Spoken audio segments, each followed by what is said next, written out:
Hello, hello, good to see you. You get fairy dust, I get fairy dust, this little friend gets fairy dust. Okay. So, so watch the two IGTVs before this one, or two videos before this one, and that'll catch you up with where I am at a question. The topic is someone has suffered sexual abuse, just now told their therapist, just have done that, and now wondering how do you talk to like a significant other about something that you've kept a secret for a long time. And I don't know if you've seen some of my other shit that I do, but I told a story about how when I think it was a TikTok, but I told it when I met my husband, like when we went on our first date. I was anxious, very anxious. I hadn't dated in whatever, 10 years or something, because it was after my divorce. And so I'm like, okay. And so I was just anxious. And I'm like, I could not stop thinking, is he going to try and kiss me? Like, what's going to happen? I just can't. And so I'm just like, we're just driving to dinner, and I'm like, okay, so I need to talk to you about something. Literally, everything I say is exactly what I said. Hey, I need to talk to you about something. I cannot stop thinking about or being anxious about whether we're going to kiss tonight. And so I just need to know if we're going to do that or not. And so he was so cute. This is how you find a safe person when they react to something like this. He was just like, it was almost, I had said pass the salt. Like, he was like totally fine with what I said. It wasn't weird for him at all. And so he said, okay, let me think about it. He's like, here's what I'm thinking. This is what he said to me. Like, here's what I'm thinking. Why don't we, what do you think about just one kiss, like one good night kiss? So when the date's over, we'll just kiss goodnight. And I said, that works out great for me. That's great. Okay, and then what's next? What's on the radio? What are we doing? Where's the thing? Like, I have to say the elephant in the room, and I talk so much around it, meaning like, I know this is weird, this is causing me anxiety, I just have to say this is where my mind is, and I really want to be present on this date. Like, I surround it with all the truths that are surrounding the question that I want to answer. So in that vein, that's how I would talk to my person.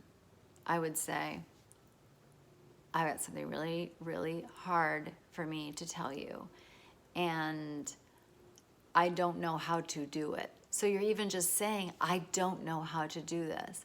And I'm so scared that after I tell you these things, I'm going to have a panic attack. I'm having a really hard time. So, I'm in therapy, right? And I don't know if you've noticed, but I've been acting a little differently about the bedroom or sex or whatever you want to say, intimacy or whatever you want to call it. And I want to tell you the reason why, and it's so uncomfortable and it's so difficult, and I'm a mess, and you might be crying by this point. And then if it were me, like, I'm a big fan of blurting things out.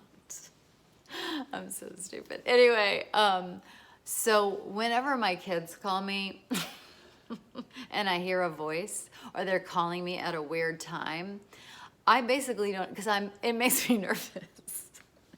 And I'm worried about them. And so I will just say, what's going on? Is everything okay? Like a jerk. Like, they hate it. Like, I'm so sorry. But this is just part of this is part of how you have to be in relationship with me. This is how it is. This is just what it's going to be. I'm a fucking weirdo. I can't handle a lot. And so I'm like, what's wrong? Tell me. So my kids have learned to call my husband instead when shit's going down. Oh my God. But I'm just like, let's just get to the point. So I'd rather just like, like, my little area is messy, and I could just like, I just got to tell you before I show you, this is a mess, and I hate it, and I don't like it, but this is a mess. And so I'm just going to tell, I have to tell you because I'm embarrassed.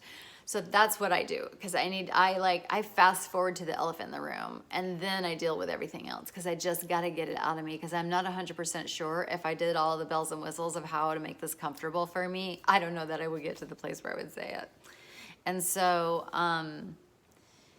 yeah, this is the level, again, but oh my God, there's probably a million therapists who will give you a completely different answer. and my way might not be helpful to you. It's helpful to me, but it may not be helpful to you. So I would look for the advice of many people about this, many therapists, many licensed therapists, or somebody who has had the experience of doing it and how did it go, whatever. So, but yeah, and honestly, that's all I know how to do. Like, that's all I know how to do. Like, I don't have anything else for you. Actually, that's not true. I do have a few things, but it is some hard shit. And again, I like to say things like, I like to just put it out there. I know this is awkward. This is hard for me to say, so I have to blurt it out.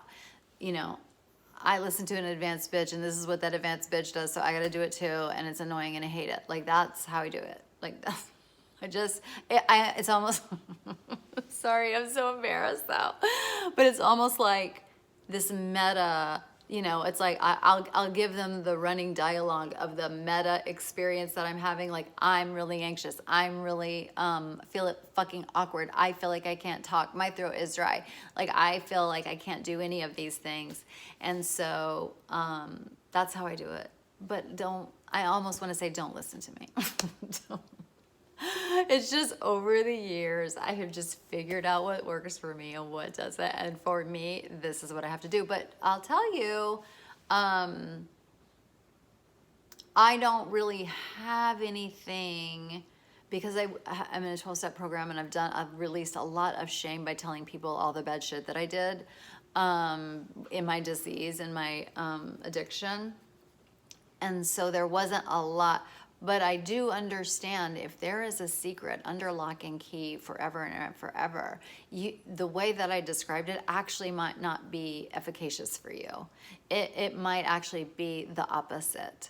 So I will say that.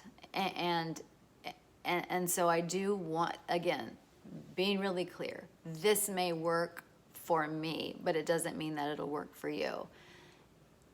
And so I think that's something that you could Google or talk to your therapist about, or maybe there's some books about this, you know, what to do at this point. And I will also say that this is not my area of expertise, for real. Like, I mean, of course I've worked with it in my office, but this particular trauma, I don't have all the answers on it. Yeah, so there's that. So again, take everything what I say, not just with a grain of salt, but like a whole salt shaker of salt. Like, just take it all with a grain of salt. But that is what I do, and that is, it has worked for me. So I hope that's helpful. If it's not, I'm so sorry, but you're gonna find somebody. You just keep looking until you get your answer. You will get your answer. Okay.